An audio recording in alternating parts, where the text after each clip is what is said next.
Yeah, Mike. Just first of all, what's the injury situation right now? What's going on right now as far as Trey and other guys like that? Trey, I'm trying to think of the day. Alex, maybe help me. It was probably Friday, I think.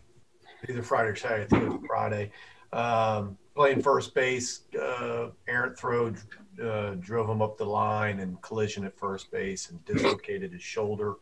Um, and so gets an MRI today.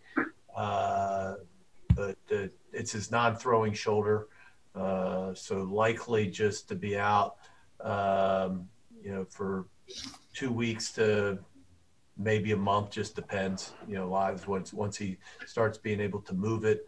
What pain will probably be the guide there, and try to figure out uh, you know when he can get back to full speed swinging. Well, it doesn't really apply, but Calvin had the Tommy John surgery, but really been hitting well. You've talked about it, how he could potentially hit a little bit. I mean, is that a real possibility? Do you think with the way he's performing? Yeah, I think without a doubt. I think we didn't want to put that on him. Especially when he went down with the injury and had surgery. But at this point, it's certainly an option. To consider. I don't want to say it's a done deal. We'll continue to look, and obviously at this point it would only be designated hitter, pinch hitter, some role like that. He won't start throwing, doing any of the throwing protocols. I think until the end of this month, and so it's going to be quite some time before he can throw.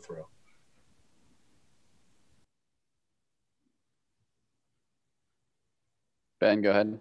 Yeah, I'll keep going. The weekend itself, just what was the overall takeaway from the second weekend of inter squads?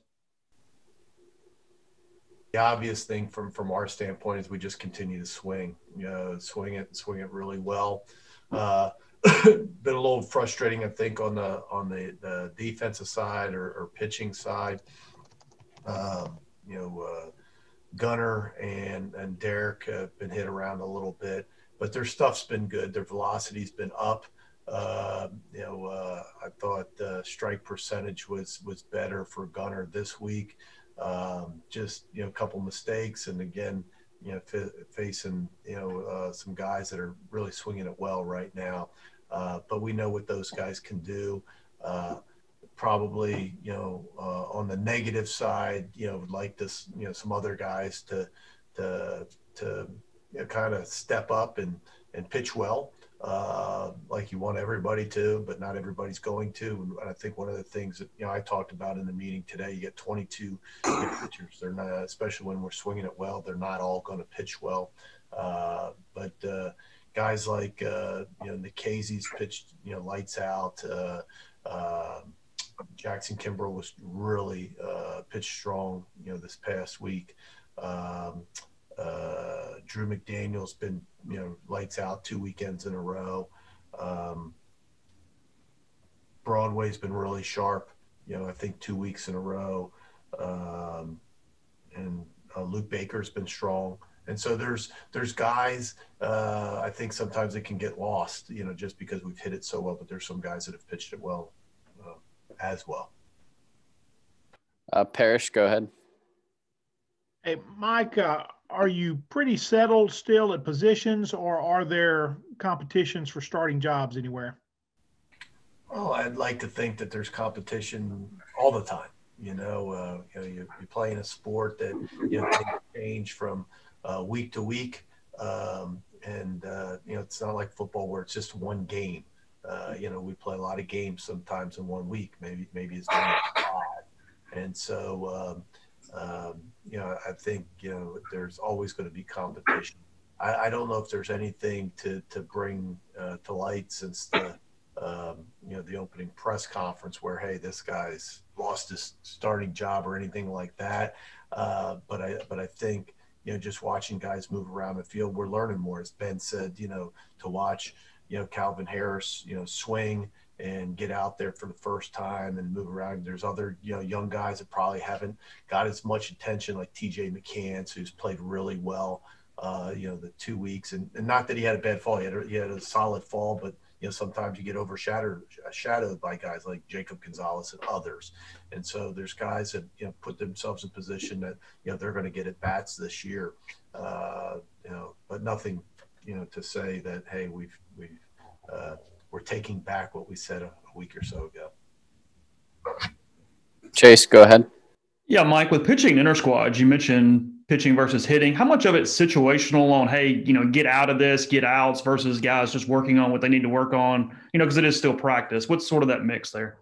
You're right. And it from my standpoint, I think sometimes calling the pitches, I'm less worried about the outs than I am trying to figure out what each guy can do. Or like you said, if we're working on a specific pitch, can he execute those pitches? And so there's times, like an example would be Nikhazy has 2 innings to pitch and he's rolling, and now he gets to, the second, inning.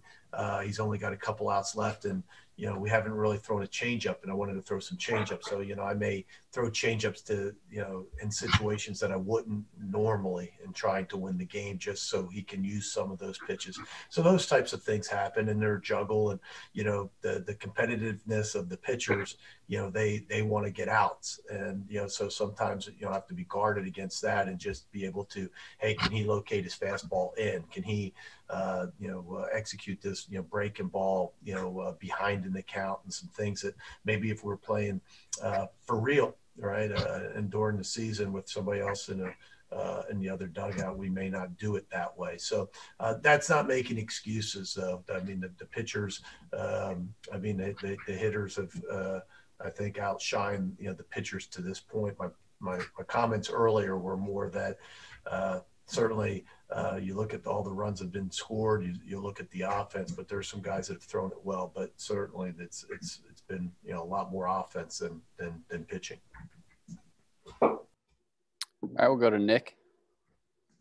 Mike, last week Lane gave you and your staff a lot of credit for the Taiwan Malone recruitment and that entire situation. Just can you talk us through how that collaboration went down and just kind of what you see from him as a 2-sport athlete like some of these other guys you have? Yeah, all I can go on is what, as far as, what you see is what other people see, and tell you about, Malone and just watch the video. And he's a giant human being, but he's a good looking human being. And I don't know when it comes down to it, why certain kids make decisions. Obviously, we're really excited. I think it's a feather in both our caps, football and baseball as well. But as far as the recruitment, it's different, the way they recruit kids. And I think the way it happens, it's much later in their high school, life. So that, some of the things that we're doing, with those kids are different, where, some of the younger kids, we're waiting to call on us because we're not allowed to call them, but for Malone, I know Coach Laff and Coach Clem had been, I was on a Zoom with them, with Coach Kiffin. I know Coach Laff and Coach Clement have been on several Zooms, with them. And I think, we kind of have a little bit of advantage because of the time frame that it was taken, during his recruitment, where we got 2 guys that, not only stars on the football field, but are stars in our baseball program, where a lot of schools can't point to that. They may have pointed to, the history or what they feel, but we, the proof's in the pudding. I mean, it's happening right now here, and it's happened over years from guys like Seth Smith and Sinquez Golson and others, but Michael Spurlock. So guys that have put on the shoulder pads in the fall and come out and swung or, played baseball for us in the springtime. And I think that had a lot to do with it. And I think just the energy and the positiveness of the program, where, we got a good baseball program and a good football program. And I think that helps out. And so when you can show a kid and a family that really, I think, are adamant about doing both, that it's actually happening here, I think that was, important to them. All right, we'll go to Chris. Coach, over the weekend, looking forward to the season, Kendall Rogers reported that there would be an allowance for the MLB extra inning rule. How is this going to be adopted, or is this going to be adopted by the conference, and how will this be handled in non-conference games? We've discussed it as far as a conference and where we would go with that. We haven't voted officially on it, so I hate to put anything. We have a conference call this Thursday that probably will decide some more factors like that.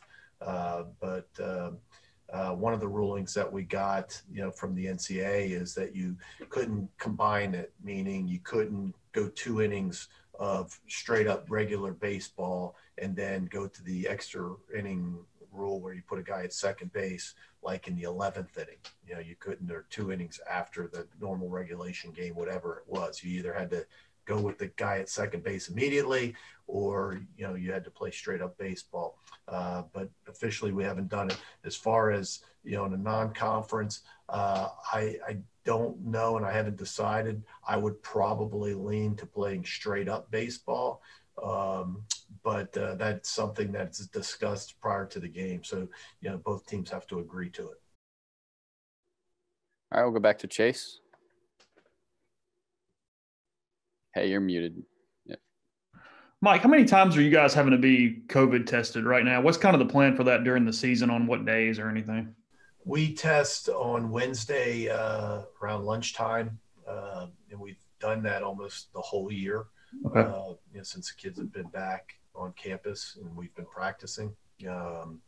When we start, my understanding is we'll be tested a minimum of twice a week.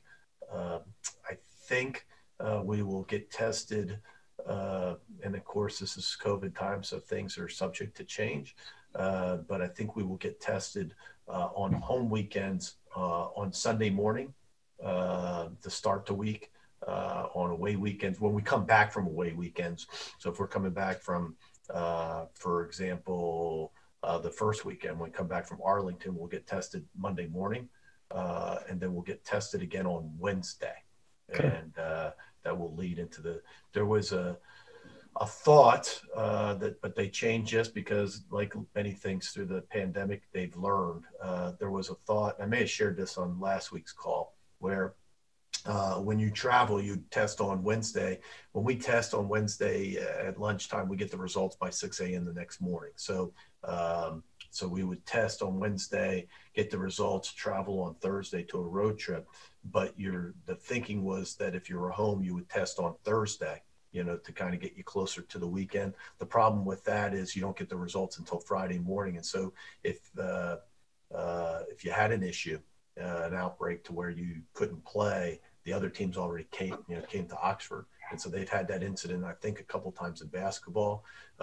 So once you start to figure out, hey, that's not good. We need to probably test on Wednesday. So if we have an issue and we can't play, you don't have, I don't know who it would be. You don't have Kentucky flying in here, and they just spent all that money to fly here, and you can't play.